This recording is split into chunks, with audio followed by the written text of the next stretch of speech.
Assalamualaikum warahmatullahi wabarakatuh. Hello everyone, I'm Nora Nanda and with NPM 3112025. Welcome back to my channel.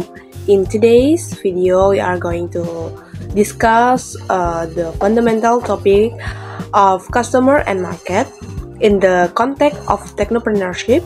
No matter how advanced a product or technology is, it will not success without a customer who are willing to use it and a market that actually needs understanding what the customer is, how the market behave, and how connect innovation to real demand is a key foundation in building a sustainable technology-based business. So let's begin discussion step by step. Oke, pertama kita masuk ke dalam pengertian customer dan market dulu. Dalam technopreneurship sendiri, konsep customer dan market adalah dasar dari keseluruhan keputusan bisnis.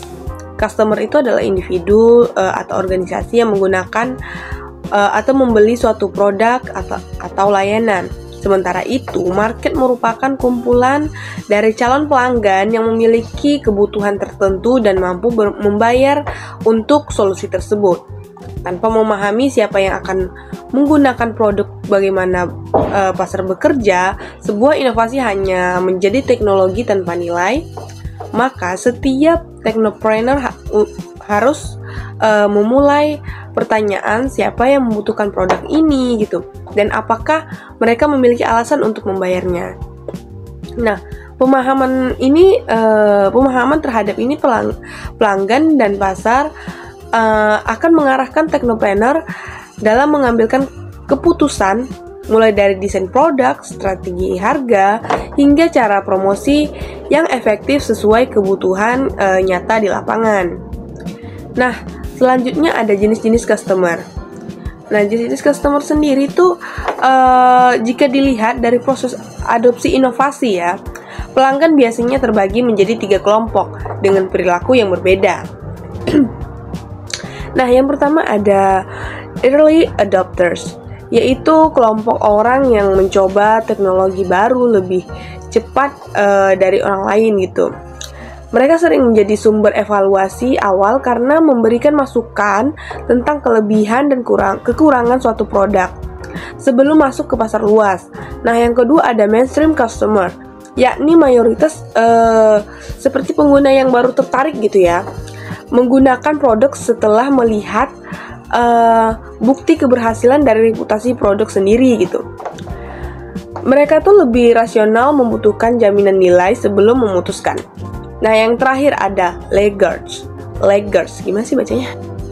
Yaitu kelompok terakhir yang baru mau memakai inovasi ketika teknologi itu sudah lama beredar dan menjadi standar umum lah gitu ya dalam suatu produk. Yang menjadi perbedaan pola adopsi ini penting banget ya dipahami karena menentukan strategi peluncuran serta marketing dan tahap pada scaling produk. Nah, selanjutnya ada analisis pasar. Analisis pasar sendiri nih ya dilakukan untuk memahami peluang dan risiko sebelum masuk ke industri tertentu. Dalam analisis ini, technopreneur mempelajari ukuran pasar, tren pertumbuhan, tingkat persaingan, potensi permintaan, dan kondisi pelanggan. Dengan informasi ini, keputusan bisnis dapat berdasarkan data, bukan asumsi saja gitu. Misalnya, jika pasar memiliki kebutuhan tinggi dan tingkat kebutuhan yang jelas, maka kemungkinan keberhasilannya itu lebih besar gitu.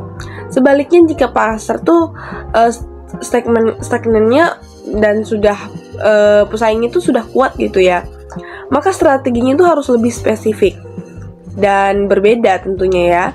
Tanpa analisis pasar sendiri, technopreneur berisiko membuat produk yang tidak punya tempat di dunia nyata. Selanjutnya ada segmentasi pasar. Segmentasi pasar sendiri adalah proses mengelompokkan pelanggan berdasarkan kesamaan kebutuhan kebutuhan dan karakter gitu ya. Dengan segmentasi ini bisnis tidak perlu menarget semua orang, tetapi fokus pada kelompok yang benar-benar relevan. Segmentasi bisa dilihat dari aspek demografis seperti umur, pekerjaan, dan pendapatan. Adapun geografis seperti wilayah, tempat tinggal gitu. Ada juga psikografis, yang dimana seperti gaya hidup seseorang dan nilai hidup seseorang gitu, serta perilaku seperti pola pembelian atau frekuensi penggunaan produk. Dari segmentasi ini, teknopreneur bisa memahami siapa yang membutuhkan solusi dan bagaimana cara menyampaikan penawaran agar sesuai pola pikir dan karakter pelanggan. Tanpa segmentasi, strategi pemasaran menjadi boros karena menembak semua orang tanpa arah gitu. Jadi kalau misalnya nggak di riset dulu, maka sebuah produk tidak akan terjadi gitu, karena asal-asalan aja gitu. Nah, selanjutnya ada targeting dan positioning. Setelah membagi pasar ke dalam segmen tertentu, langkah berikutnya adalah memilih segmen mana yang paling berpotensial untuk ditargetkan terlebih dahulu. Inilah yang disebut targeting. Targeting memastikan sumber daya fokus kepada pelanggan yang paling memungkinkan untuk membeli dan membutuhkan. Setelah itu dilakukan positioning, yaitu menciptakan persepsi yang ingin ditanamkan dan benak masyarakat mengenai produk kita.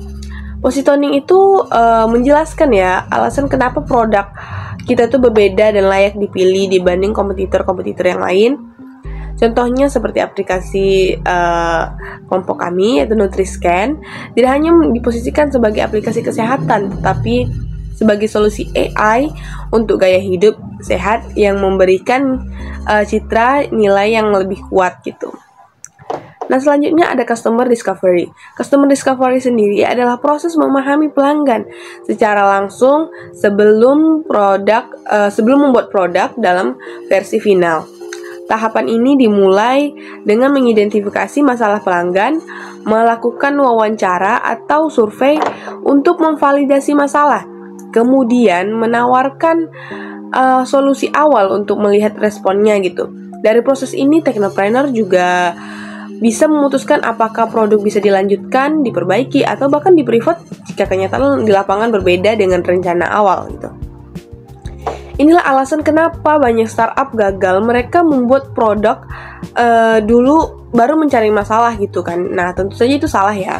Padahal urutannya harus dibalik. Pahami dulu masalah yang ada di pasar gitu ya, baru kembangkan produk. Nah, selanjutnya ada tools analisis dan customer and market. Dalam memahami pelanggan dan pasar, teknopreneur dapat menggunakan alat bantu seperti bisnis model canvas untuk memetakan model bisnis, customer persona untuk menggambarkan karakter pelanggan ideal, SWOT analysis untuk melihat kekuatan dan ancaman bisnis, serta market research tools seperti Google Trends, survei online, atau data statistik publik. Terus ini tidak hanya membantu memvalidasi ide, tetapi juga memberikan dasar logis untuk membuat strategi sehingga tidak hanya mengandalkan insting gitu. Selanjutnya ada value proposition. Value proposition sendiri merupakan inti dari nilai produk. Ini adalah jawaban atas dua pertanyaan penting. Masalah apa yang diselesaikan dan mengapa pelanggan mau membayar untuk solusi ini. Value proposition yang kuat membuat produk hanya punya alasan untuk ada gitu. Contohnya sederhananya seperti GoFood gitu ya, yang memberikan kemudahan akses makanan tanpa keluar rumah. Nilai sederhana tetapi sangat relevan bagi masyarakat modern. Tanpa value proposition produk yang akan sulit diterima. Tanpa value proposition produk akan sulit diterima walaupun fitur teknologinya sudah menarik gitu. Nah, yang selanjutnya ada hubungan customer dan inovasi. Customer dan inovasi sendiri memiliki hubungan yang saling menguatkan. Pelanggan bukan hanya sebagai pembeli, tetapi juga sumber data, inspirasi, dan inovasi berikutnya. Feedback pelanggan membantu Technopreneur memperbaiki produk, menambah fitur baru, dan memastikan solusi tetap yang relevan dengan perubahan zaman. Perusahaan teknologi yang bertahan lama adalah perusahaan yang tidak berhenti belajar dari pelanggan. Nah, dapat disimpulkan ya dari pembahasan tadi, tentang customer dan market adalah salah satu fondasi terpenting dalam technopreneurship. Inovasi teknologi tanpa pasar yang jelas hanya akan menjadi ide yang mati.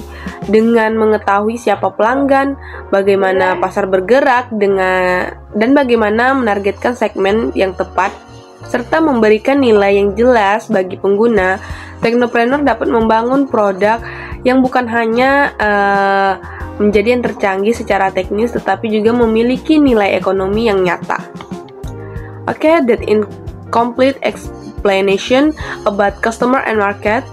In technopreneurship, understanding customer and market is not only the first step in building a business, but it is the foundation that determines whether the innovation will survive or fail. Thank you for watching. Don't forget to like, comment, and subscribe for a more educational content. See you next video.